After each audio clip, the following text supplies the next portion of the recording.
Welcome back to Not Your College Life with Lisa Beals. This is episode number 54. I am your host, Lisa Beals. I am the Midwestern mom / college administrator who's put my own kids through school, walk the path myself, and realize that administrators do not make it easy on parents. How many times have you pulled your hair out trying to coach your college student through X, Y, and Z, only to realize that those administrators must take a class on how to make it hard for you all? Well, I'm here to bridge that gap for you so that you can, instead of focusing on how to navigate higher ed, you can teach your student, your teenager, how to transition into a self-sufficient, productive, and healthy adult so that you can then move on into empty nester syndrome. Okay, this week we've got Joy from New Cash View on as a special guest. And you guys, she is killing it this week with all things FAFSA. And she could talk about this for days. So we tried really hard just to focus in on the questions and the puzzles that are the FAFSA and talking a little bit about what we might expect for changes this year with the new administration on the FAFSA. Let's jump right into that episode. Welcome back to Not Your College Life with Lisa Beals. And this week I have a guest expert joining us today to go into all things student loans, student lending, all the things. So I want to let Joy introduce herself, and then we will get into the topic of the week. Well, hello, Lisa, and thank you so much for having me. I've listened to your podcast. First of all, congratulations on a great podcast. It's really good. I've listened to a few episodes of it. Very good, helpful, useful information. Appreciate that. I am a transitioning bankruptcy attorney. So what I like to say is I'm a recovering bankruptcy attorney. That means I've been a bankruptcy attorney for quite a few years, and I started this whole platform called newcashview.com to help people try to avoid filing for bankruptcy, because that's a long story, but yes. I really came to feel like if I'm really helping people, it's time for me to try to figure out another way to help them, because filing for bankruptcy basically puts a Band-Aid on it, but doesn't really help them change their money habits, essentially. So one of the things that when I'm coming out of active bankruptcies that are closing down, in years past, I'm seeing people come out with a boatload of student loan debt. And of course, being a lawyer, I also had my own experience with student loans. That's a whole other story in and of itself too. So on my platform, newcashview.com, I slowly began to realize I need to start talking about student loan debt in a big way. And so I focus primarily on federal student loans. And I have, over the course of the last 2 years, really started building student loan materials. So I wrote a book called Parents Guide to Better Borrowing, which you can find on my website, newcashview.com. And I also built 2 webinars. There it is. Thank you. I also built 2 webinars to help folks with their federal student loan debt. One is for high school students and parents, and the other one is for current college students or college students who recently left college and are embarking on their careers. So that's a long-winded way of saying I kind of don't have a title that I can affix to myself, other than I am well-versed in student loans. I've read the Code of Federal Regulations, which looks like it's going to change. So just putting that out there. But I think right now those materials are still very relevant, and having my own experience with it, and also being a personal finance advocate and educator, student loans is naturally something I'm going to gravitate to. So awesome. There you go. Awesome. Highly qualified. I think that's the Reader's Digest version. Highly qualified person to talk about student loans, student debt. Absolutely. Right. All right. So I think you gave a great segue. Stuff is getting ready to change. What do we need to pay attention to first? Okay, so I guess we begin at the beginning. So the FAFSA, well, let me back up a little bit and say, in December of last year, of course, there was a big consolidated appropriations bill that contained a stimulus package. It also contained federal student loan updates and changes to a certain extent. And one of the big ones is changes to the FAFSA form. However, these changes, a lot of the stuff that we're going to talk about today is, first of all, just going to be a summary, because to talk about it in depth is going to take, an extensive amount of time. But a lot of the changes that we're going to talk about today will not take place until the 22-23 academic year. Oh, wow. Okay. So that's something to be aware of. Now, we are going to talk about, I think, some things that are going to, be relevant for the 21-22 academic year coming up. But the big change starting off is going to be to the FAFSA form. The FAFSA is going to be made easier to fill out. It's going to be just shortened to a certain extent. And there are going to be changes to expected family contribution versus something now called student aid index. And so there's a lot of changes coming with regard to that. But the long and short of it is, I think it's just going to be a bit more simplified for folks who are filling it out. And then, of course, now stop me if you have any questions, okay? Well, I was going to ask, if I did my FAFSA in October, do I need to do something else? No, not unless you have a substantial change to your income, because as we talked about a little bit before, the 2019 tax information is going to be, you're going to use that to fill out your FAFSA. So you're going to use the, prior year, right, to fill out your FAFSA. Right. And if your family has experienced significant economic changes because of the pandemic or into 2020, right, in general, which is not going to be reflected in your tax return, then what you're going to want to do is, you've already filled out that FAFSA form. In order to address that, you would contact the school's financial aid office, and you would basically, write a letter of appeal saying, look, there are substantial changes to our economic situation, and here they are, and be prepared to document that. You're going to have to show it. And one of the ways I would show that would be to include your 2020 taxes. So get those done. Right. So, and of course, your pay information device, which would be your pay stub, basically. And so that is the way you would address that. That's an excellent question. There's so many. One gripe that I have about a lot of the systems that are in place right now is that there's no standardized sort of program for situations like this. For example, there's no standardized programs for servicers. There's no, you know what I mean? There's no standards. That each school has a lot of power in and of itself. All servicers have a lot of power on their own. They can do their own thing. Right. So, but if you have filled out that FAFSA form, it's going to probably stand. You're just going to need to address that with your school's financial aid office. Okay. Yeah. Okay. So does that? Yes, that's helpful. Okay. So expected family contribution, I think we should talk about that a little bit. Expected family contribution versus the student aid index. That's kind of going to be sort of the next big change with the student loan process from the beginning. So you filled out the FAFSA form, and traditionally what would happen is you would get an award letter, and that would include all the different types of financial aid you'd be awarded. And it would also include something called your expected family contribution. Now, basically, what's happening with this new legislation, as far as I can tell, is they are just changing the name of that tool.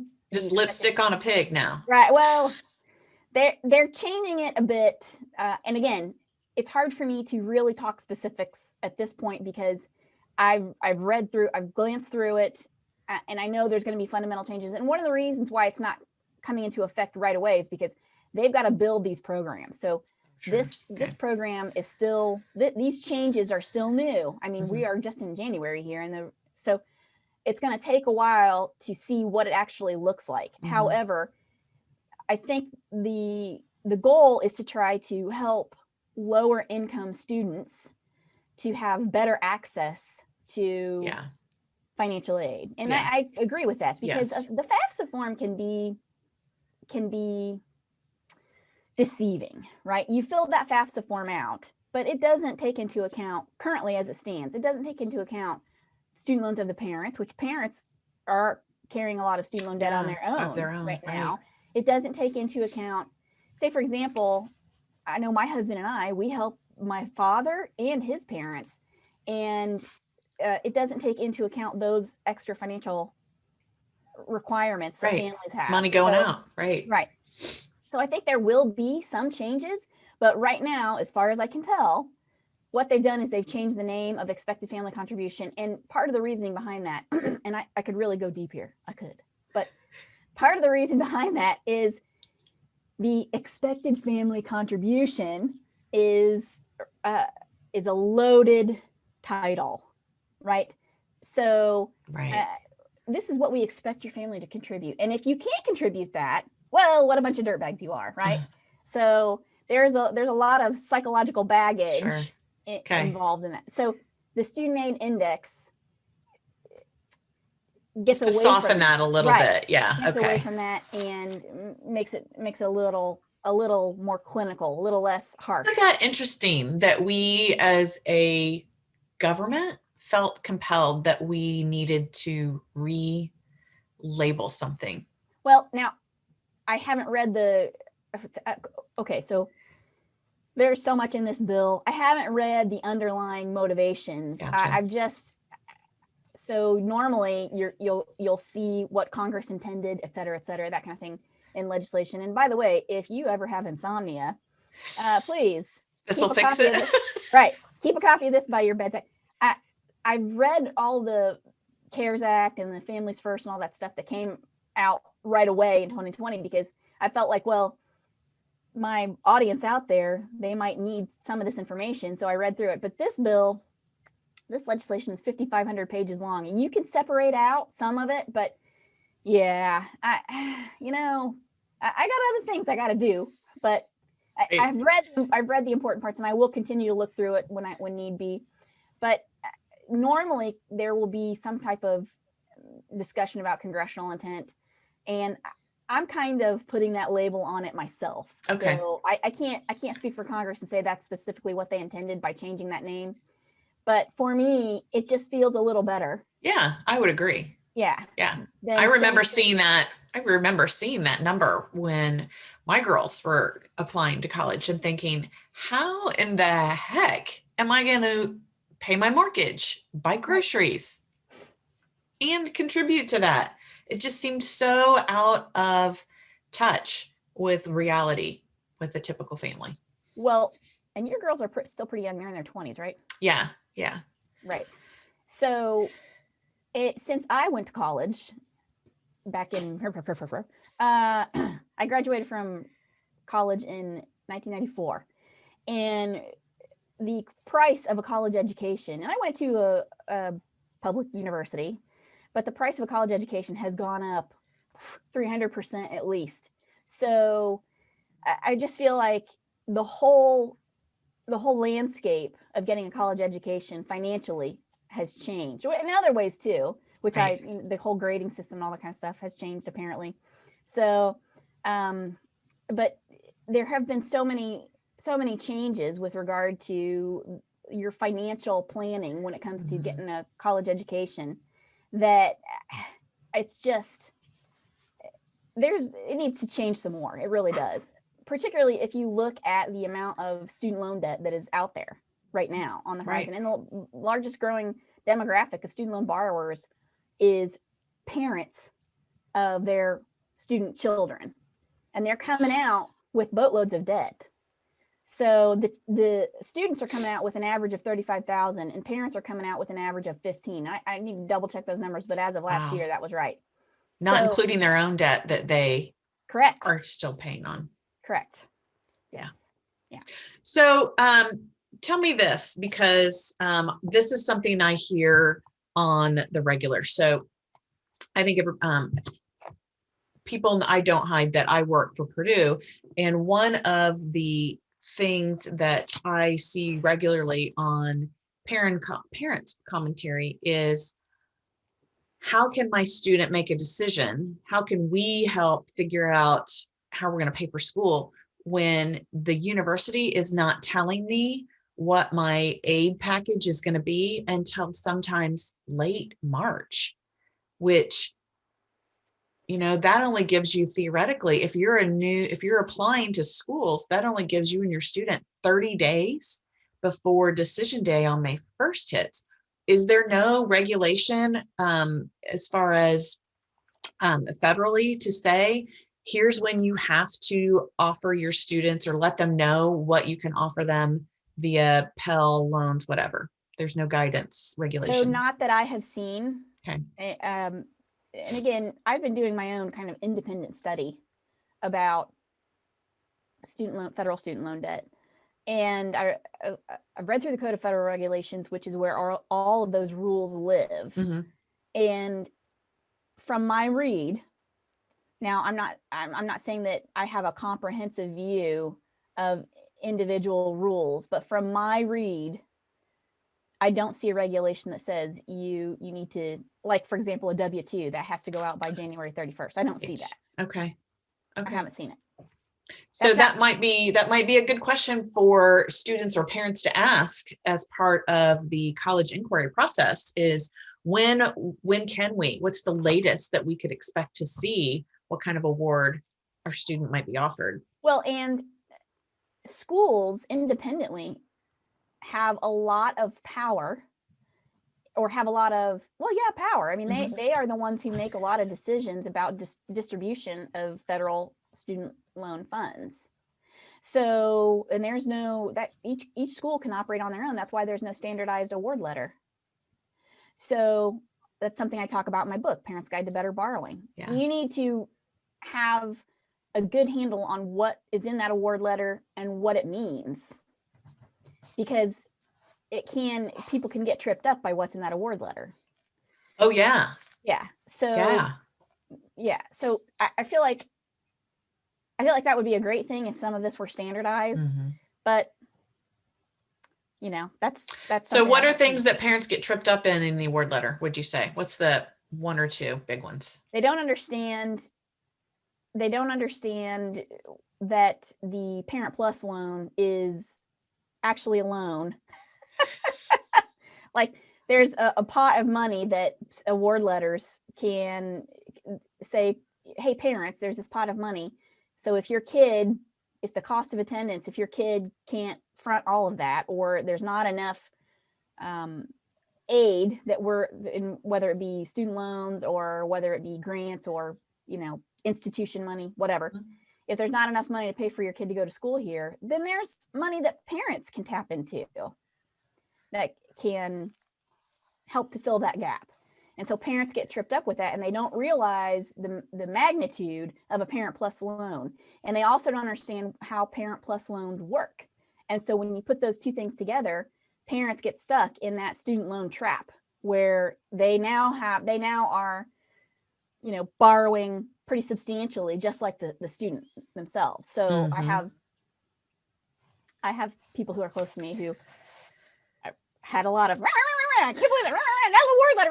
Well, they don't explain what it is.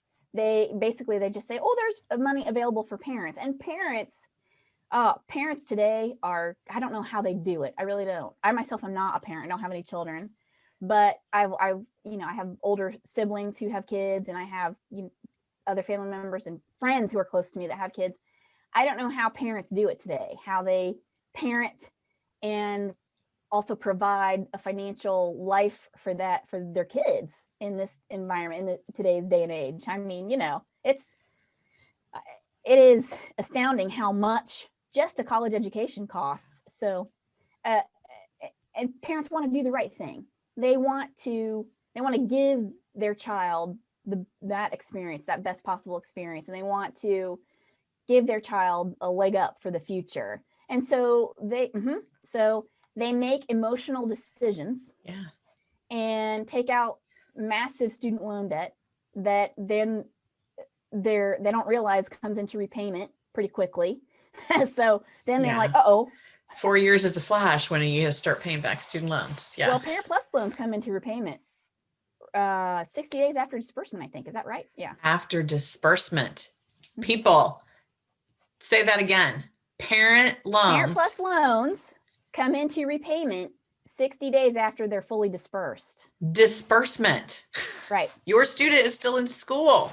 Yes. You start paying right away. Yeah.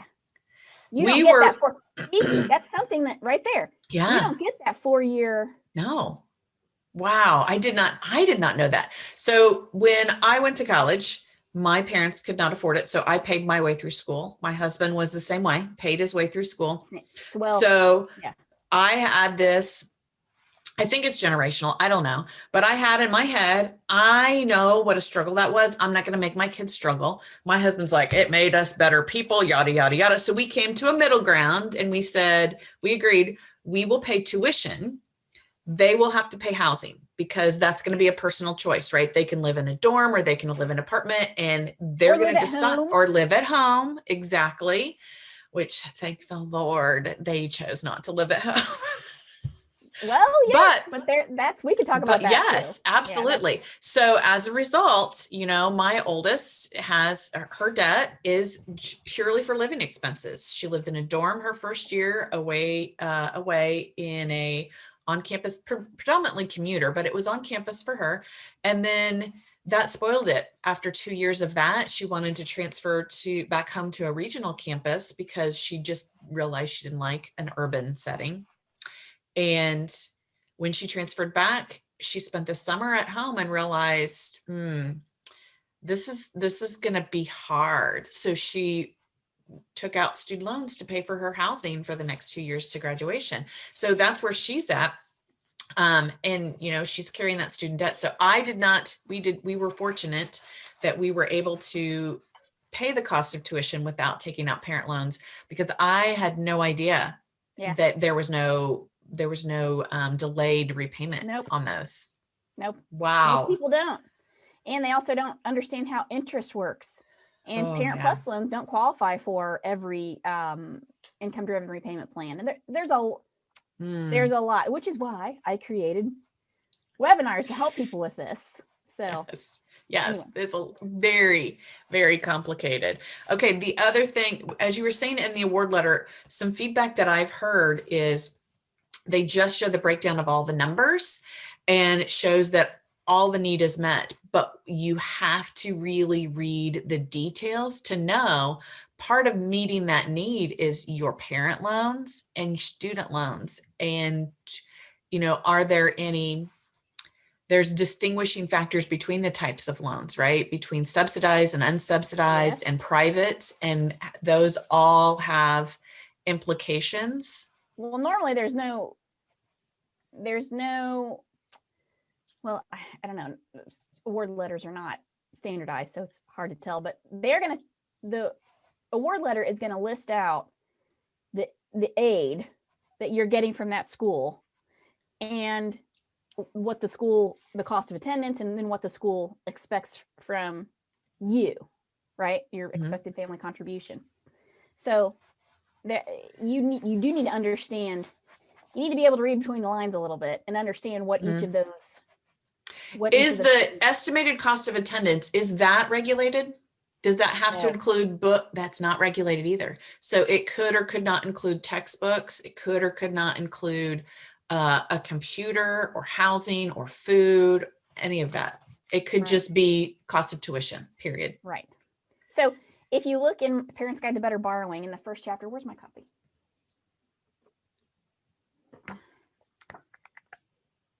So chapter 1 is before college, and then chapter 2 is the award letter. And I go into, hard to see, but I go into this information. Items listed in your financial aid package typically can include the following: federal student loans, Parent Plus loans, grants, scholarships, federal work studies, state financial aid, cost of attendance. And so cost of attendance is the sticker price for attending a college or university. If the school is calculating it, the cost of attendance probably will not include every expense.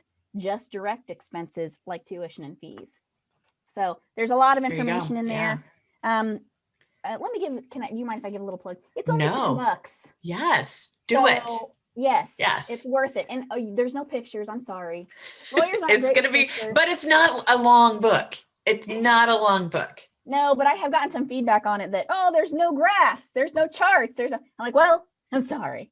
She is an attorney, ladies and gentlemen. She is an attorney. Oh. But if you need interaction, and I'll get these links from Joy. You do have some webinars, right? You do have webinars if people want to pay attention. Okay, perfect. Right. So we'll get the links to those and share those in my show notes for those that want to watch a webinar on it. I appreciate that. They're an hour and a half long. Sorry. But you can stop and start, right? Pause. Yes. Yes. And they're pretty cram full of information. However, I feel like once you start talking about federal student loans, you can't not give out a lot of information. And that's, by the way, that's a technical phrase. You can't not give out information. You can't not. You have to, because it's all kind of tied together in the way it works, and it builds on itself. And so I tried to, and another thing with those webinars, I've included a workbook that has slides in it. So you can take great notes and things like that. Great. So this information is important, and it may be a tad on the boring side. I get it, but it could save you money and a headache. Right. Yes. Because nothing worse than signing on the dotted line and not realizing what you're agreeing to. That's exactly right. And I think back on, so I graduated from high school when I was 17 and started college that fall. I was 18. And I think back on how I was as an 18-year-old kid starting college. And so I came from a very underprivileged family. And when I went to fill out the FAFSA form, I had to go down, I'm from Dayton, Ohio. So I had to go down to the Montgomery County Department of Labor and get my mom's pay information, right? And so there was a man behind the counter who gave me the printout, basically, and he slid it across the counter, and he said to me, based on this information, your family is below the poverty line. And what he was saying to me is, you qualify for a lot financial aid, right? Through the state, right? And so, but at the time I was like, oh my God, could you say it any louder? I couldn't get out of there faster, I mean, I was like, oh, please. So you're not telling me anything I don't already know, buddy, right? Yes. But he was trying to do me a favor, and I appreciate that. But so when I filled out my FAFSA form the first time, I filled it out myself, and I got enough financial aid through the Pell Grant and the Ohio Instructional Grant to pay for my tuition and books. That was it? What's that? That was it? No housing?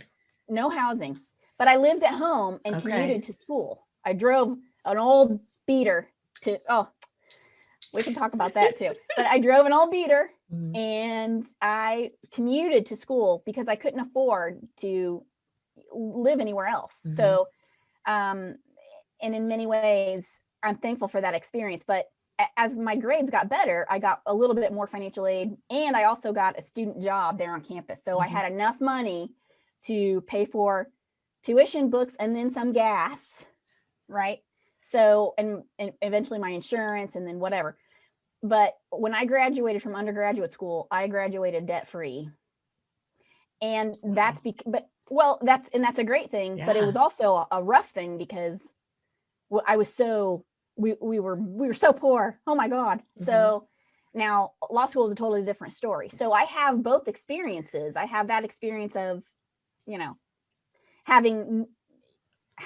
the underprivileged kid and needing the aid, needing it. Because if I didn't have access to that, I probably would have been working in a factory somewhere. So because my family, God bless them, great salt of the earth people, wonderful people, but not savvy in that way about how, you could start down. And how would they know, right? How would they have known that? Yeah. Right. So for me, this is a real labor of love to put this information out Yeah. there. Anyway, I can talk about that all day. So. Yes. Okay. So we've talked about changes to the EFC going to student aid index. We've talked about award letters.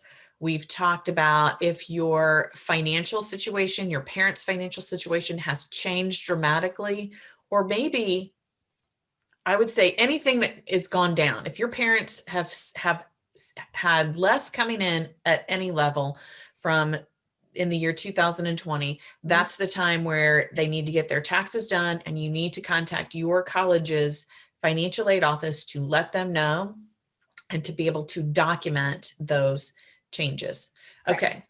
So, and if you've already done your FAFSA for this 2021. upcoming academic year, 21-22, yes, 21-22, you don't have to do anything else to it. You've submitted, it's done. If you haven't submitted it yet, it's not too late. Correct. I think it's not too late. That's correct. Yes. Mm-hmm. And I did share there are different deadlines by state. Is it true, because you already alluded to some degree, that individual colleges have discretion on who to award what to? Yes. So is there any truth that says to the, excuse me, the people that say apply early because first in is first to get the money? Yes. There is truth to that. Yes. Good to know. Good to know. Definitely apply early. Schools are going to give their aid out. They're not going to hang on to it. They want to get those students locked in. Yes. And just because you didn't apply early in October of 2020 doesn't mean that when the window opens up again for 22 to 23, you can apply early then. Yes. And get your foot in the door earlier. Correct. Excellent. Yes. Excellent. Okay, so what else do we need to know about the FAFSA? What if you are co-parenting and your partner, I'm going to do air quotes, your partner is not either complying with their terms of said divorce or separation, or they have nothing to contribute, quite literally? How does that change anything? And I guess those are two very different situations. Are you talking about financially or actually filling out the form? Let's do filling out the form first. Okay. So filling out the form, that's going to be something that shifts a little bit, as in my understanding as well. And having done a little bit of family law, my ears perked up a little bit, which I never enjoyed doing family law. I'm a bankruptcy attorney at heart. So I've also done a little of criminal law too, just so you know. But my understanding is the way you would fill it out in the past is that the parent that the child lived with the highest percentage of the year, that parent would have the responsibility of filling out the form. Now, let me preface all of this by saying, who enforces this? My understanding would be if it's in a court order, you can ask the court to enforce it. But really, what are they going to do? I've never one time seen anything like this in a court order. Right? I'm going to knock on your door, Mr. Johnson, because the judge has said that you have not done your FAFSA. Exactly. Right. Yeah. So my understanding is that burden has shifted to the parent who contributes the most financially to the child. Okay. Right. So, and I've seen that happen too. The child may live X number of days out of the year with one parent, but the other parent contributes the most, is the bigger earner, basically, earns the most money. So my understanding is there's going to be a shift in that regard. And I don't know if it's the school, or I can't imagine it would be the school that would enforce that either. They're going to be hands off, I would imagine. Right. So to that extent, I did read that there's going to be a shift in some way, shape, or form. As far as the financial aspect of it, I think this is going to be affected by the shortening of the form as well. So I think the questions are going to be maybe consolidated and made a little easier, so that you're just answering generally. When I filled my form out, and it's been buku years ago, when I filled my form out, I just included my mother's income from Mm-hmm. the Department of Labor and whatever tax returns I could find. Mm-hmm. And then I think you included child support information, if I'm not mistaken. But I never lived with my dad. I only ever lived with my mother. Mm-hmm. So Mm-hmm. I think that's going to be, I think that's going to be affected again by the shortening of the form. Whatever income information you're putting on that form, Mm-hmm. I don't think you're going to have to break it out as specifically as you maybe would have in the past. So Does that answer your question? I think so. It's hard to talk about because this is all new. It's going to be a while before this gets implemented. Sure. So I'm thinking of the situation where the scenario I had in my mind was the student updating their FAFSA, and parents are divorced, and student is trying to input financial information for both parents, and one parent is holding out. And so you're saying that they just enter the information that they have, and if it's other parent chooses not to provide any information, that's okay. Schools will figure it out. I don't think schools would. I think the school can only go on the information that you give them. Okay. And that's a good question. What I would do in that scenario is I would contact the school's financial aid office and I would ask for guidance on the situation that you find yourself in. The only way you could force someone to give that information would be through court order. So, and actually you make a good point here. If you're contemplating separating or ending your marriage in some way, shape, or form, you might want to talk to your attorney about how to get ahead of this situation. Right. So right. Yeah, I would contact the financial aid office and ask about that. Okay. Because that puts the student in a really awkward position. I have a friend who, and tell me if there's what the benefit is for this. So I see students want to declare emancipation so that they can get in-state residence. So they can do that reduced tuition structure. And every college has a different requirement for how to gain residency. Some are even so generous that you can, if you stay in the state, even when you're not attending school, like over the summers, you can earn residency while you're pursuing your undergraduate degree.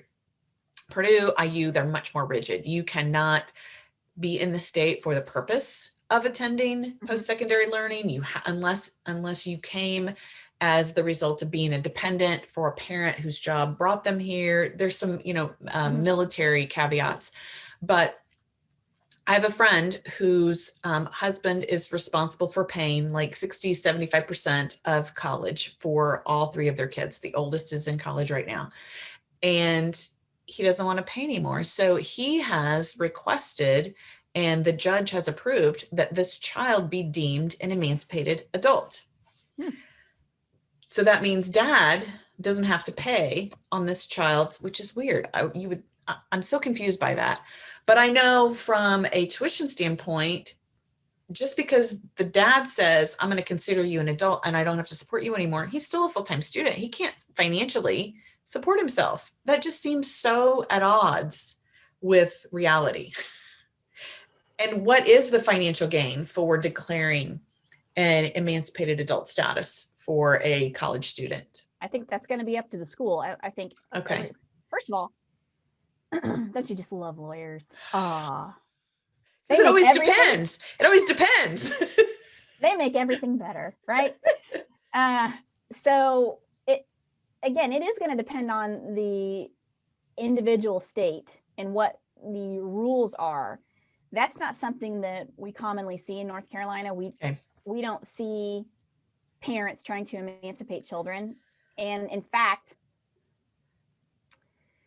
I think there are specific family law rules that until that child turns 18, Mm-hmm. you need to act in the best interest of the child. Man, I'd hang on to that dependent status as long as I could. That's a deduction. Well, right. So that's really a situation that's going to be state dependent. And you're right, it's going to be school dependent as well. So I just don't see, I can't see the financial benefit immediately. That would be something I would have to look at a little bit. There might be scenarios where it might be a benefit. You think of possibly transgender students who have their families have cut them off, basically. Sure. Then they might qualify for more aid in that respect. Yes. Okay, that makes sense. Yeah. So there are some scenarios where if I really put my lawyer hat on and try to think of scenarios where there could be a benefit, I could probably dig some up. Okay. But off the top of my head, I don't see a significant benefit for your standard student. Sure. It's just going to depend on their immediate circumstance, their family's financial circumstance, what kind of aid that school might have available for someone who would not qualify for it otherwise because of their family economic situation. Mm-hmm. Mm-hmm.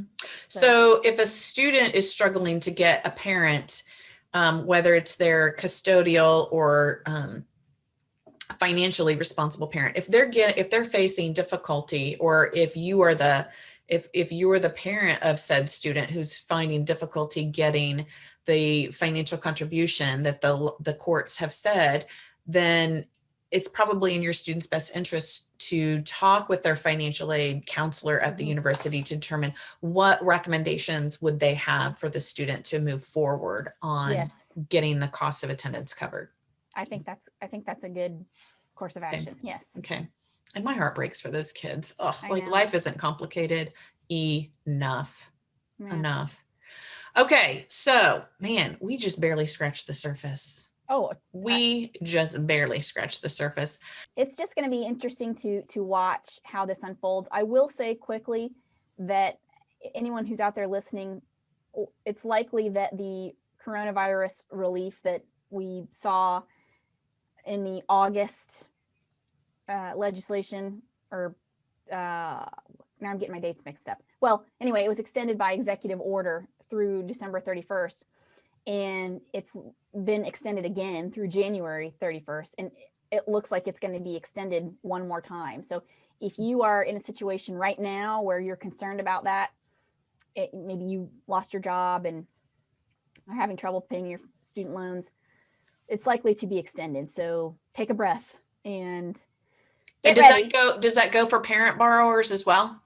It's all student loans. All student loans. So Parent Plus and student. All federal. Perfect. All federal student loans. Good clarification. Yes. Good clarification. Okay. Super. Awesome. Okay. So I cannot wait to cover this stuff with you next time. Man, my head is like swimming. There was so much content that you dropped right there. And really, there's other talking points that I was thinking, well, we should probably talk about this. And we didn't even, like public service loan forgiveness and all that kind of stuff. There's so much to talk about, really. You guys, how great was that? I mean, I had to listen to that like 3 times to get all the information that Joy gave us in that episode. Fabulous. Okay. So thank you so much for listening. If you did not have time or you listened while driving, you can go grab the show notes on my website at lisabeals.com. I've got them all there for you there. If you've got a friend who's been scratching their head about some FAFSA stuff, share this episode with them. And thank you so much. I will be bringing Joy back, and we are going to cover some more student loan financial aid topics. So if you have specific questions, be sure to send me a message. You can email me, or you can find me on social. Send me a message. I'm at Not Your College Life with Lisa Beals on Facebook and on Instagram. And be sure to go check out Joy's information. She's got some amazing resources on her website, New Cash for You. She's got books and webinars and e-courses. If you have a question, she's got the answer. All right, you guys, thanks so much. Until next time, take care.